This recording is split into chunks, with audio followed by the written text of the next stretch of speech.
उत्तराखंड मछली पालन के क्षेत्र में नित नए आयाम स्थापित कर अब एक नई अवधारणा क्लस्टर आधारित मत्स्य पालन को लेकर चमोली जनपद में मत्स्य विभाग सुधारवादी प्रयास कर रहा है।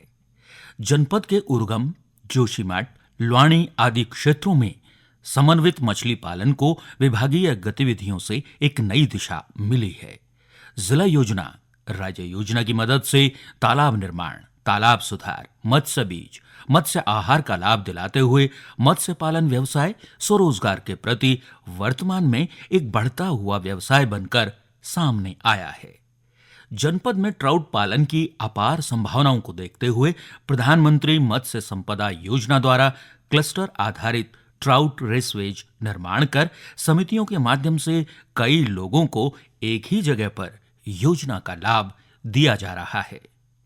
क्लस्टर आधारित मत्स्य तालाब जो योजना है ये तैयार होने से एक ही जगह पे अधिकतम मत्स्य तालाब निर्मित हो रहे हैं, जिससे कि विभाग को योजनाओं की जानकारी देने के लिए, योजनाओं का लाभ देने के लिए भी सुगमता हो रही है। इसके साथ साथ जो किसानों का, क्योंकि एक ही क्षेत्र पे काफ़ी बड़ी मात्रा में मत्स्य उत्पादन हो जाता है, तो इससे क्या होता है, किसानों को एक अच्छा मार्केट भी आसानी से उपलब्ध हो जाता है। क्लस्टर आधारित मत्स्य पालन अवधारणा का ही परिणाम है कि जनपद चमोली के छोटे छोटे मछली पालक अब समन्वित रूप से व्यापक पैमाने पर मछली उत्पादन कर एक ही जगह से अच्छा लाभ ले रहे हैं। पहले हम इंडिविजुअली करते थे इस कार्य को, तो 2022-23 में लगभग मैंने पर ईयर 4 लाख रुपए लगभग के मछलियाँ बेची होंगी। और इसमें हमें ये दिक्कत हो रही थी कि जैसे कोई बड़ा खरीदार आता था तो उतनी मछलियाँ हमारे पास हो नहीं पाती थी, क्योंकि इंडिविजुअल काम कर रहे थे। तो अब हम क्लस्टर बेस पे काम कर रहे हैं। विभाग के द्वारा हमें यहाँ पर सर्वप्रथम 10 रेस बेच दिए थे, उसके बाद पुनः प्रधानमंत्री मत्स्य संपदा योजना के द्वारा 10 रेस बेस दिए,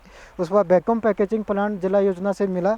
अभी प्रधानमंत्री मत्स्य संपदा योजना से हमें हैचरी मिली है। बाकी हमारे पास हमें एनसीटी द्वारा हमें यहाँ पर जनरेटर, रिसाइकलिंग के लिए पानी की व्यवस्था के लिए भी हमें विभाग ने सहयोग किया है। जो सीमांत क्षेत्र है जोशीमठ से तकरीबन 50 किलोमीटर के ऊपर, यहाँ पे आज तक कभी भी एक इतिहास रहा कि यहाँ मछली उत्पादन नहीं होती है, और मत्स्य विभाग के अधिकारियों का सहयोग रहा यहाँ पे कि जो रोजगार के तहत उन्होंने हमको इस बारे में समझाया, प्रस्थान किया कि आप आगे आइए और रोजगार के तहत आप कुछ कार्य कीजिए, और हमने वो काम शुरू किया। और आज कम से कम 2 वर्ष होने के बाद हमने 2-2.5 लाख रुपया का जो इसमें काम किया है। पूर्व में मछली बीज और आहार को दूर दूर तक पहुंचाना विभाग के लिए कठिनाई का सबब था, किंतु अब शासकीय स्तर पर क्लस्टर आधारित मत्स्य पालन कार्यक्रम में हैचरी, मत्स्य प्रजनन, मत्स्य आहार, प्रशिक्षण और बिक्री सब एक ही स्थान पर होने से विभाग और किसान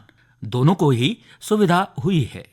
क्षेत्र में अनुसूचित जाति, जनजाति और सामान्य श्रेणी के काश्तकारों को विभागीय नियमानुसार सब्सिडी देकर मछली पालन हेतु प्रोत्साहित किया जा रहा है। मत्स्य विभाग के सचिव डॉक्टर पुरुषोत्तम की अभिनव पहल फिश वैली की अवधारणा सफलता की ओर बढ़ रही है। सहकारी समितियों के गठन के साथ अब चमोली जनपद मछली पालन में सफलता का एक नया अध्याय जोड़ रहा है।